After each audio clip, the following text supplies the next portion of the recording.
For many shocked by the outcome of the 2016 election, one theory on how it happened seemed to prevail. There should be no fuzz on this whatsoever. The Russians interfered in our election during the 2016 cycle. Charges of election interference by Russia were explored by Congress, Special Counsel Robert Mueller, and Special Counsel John Durham. But a new report from the Office of the Director of National Intelligence assesses key intelligence was manipulated and withheld from the American people by the intelligence community, calling out former FBI Director James Comey, former Director of National Intelligence James Clapper, former CIA Director John Brennan, and former President Barack Obama, and a December 9th, 2016 National Security Council meeting. The tasks that came out of that meeting was coming from President Obama directing the intelligence community to produce an intelligence assessment that detailed not if, but how Moscow affected the outcome of the election that had already occurred, electing Donald Trump to the presidency. Gabbard suggesting a cover-up of key information about Russia's intent and capabilities, hacking into election systems and infrastructure.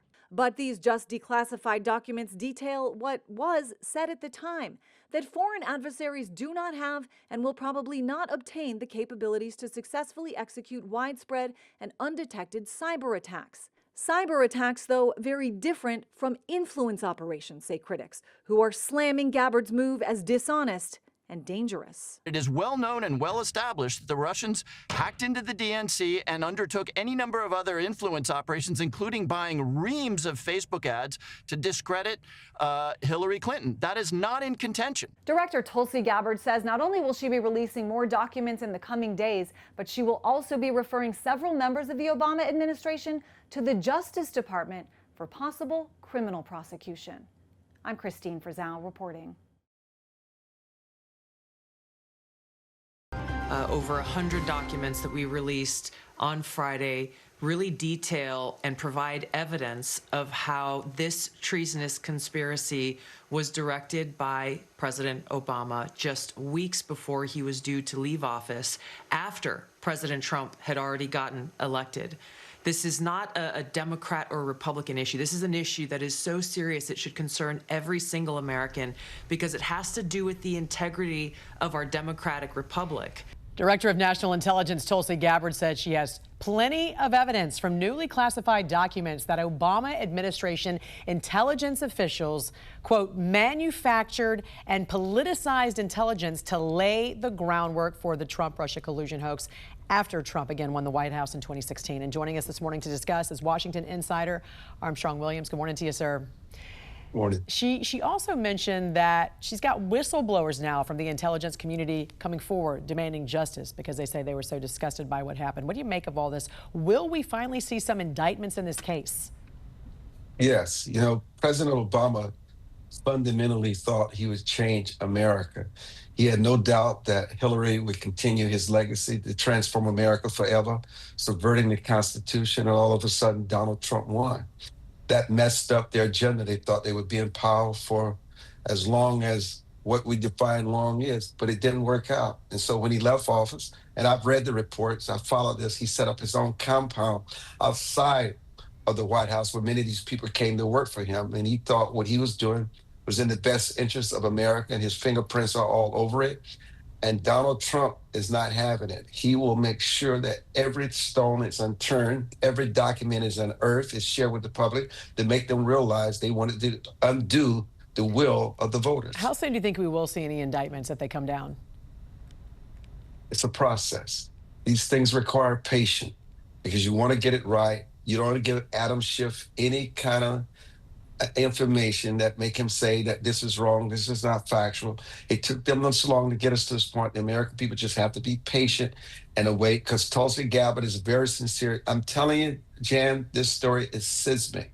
It's a tsunami. Yeah. People will be shocked at those that were connected. And the intelligence community concluded that there was no Russian hoax. They demanded they change the documents, and the forensic evidence is there. It was recorded.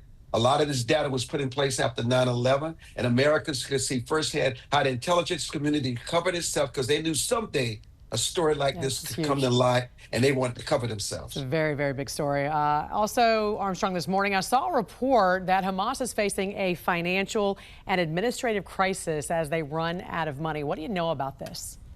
The money has dried up. The big individuals and people, even in the Middle East and across the world, who supported them before, there's no infrastructure. A spotlight is being shined on this, and they cannot hire operatives. They cannot continue the terrorist attacks. Their infrastructure is collapsing, and they have no way of rebuilding it. And guess what? Chickens have come home to roost, and this is a good thing.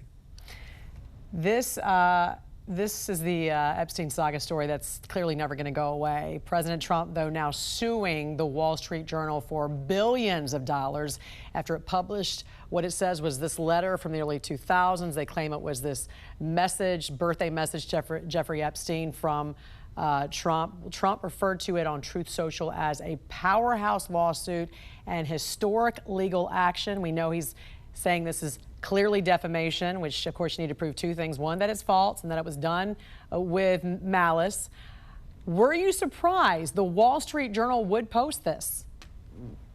As an owner of the Baltimore Sun, a major daily in this country, for a story like that to have been published, it would have had to come from the highest place. Donald Trump called Rupert Murdoch. He's very transparent about this and told Murdoch this story was not true.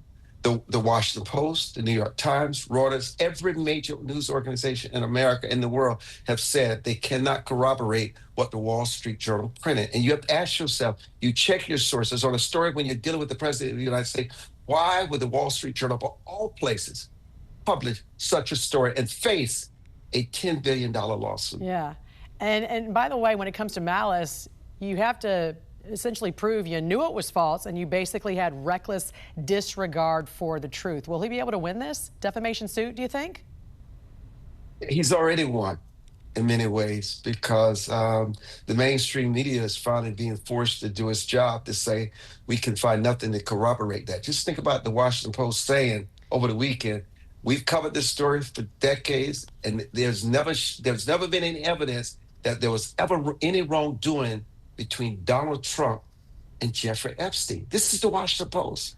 It's turning the media on its head. Yeah. It's unbelievable. It is unbelievable. Washington insider Armstrong Williams. Always great to get your expertise and have you on a Monday morning. Hope you have a great week, sir. Thanks for joining us. Thank you, Jen.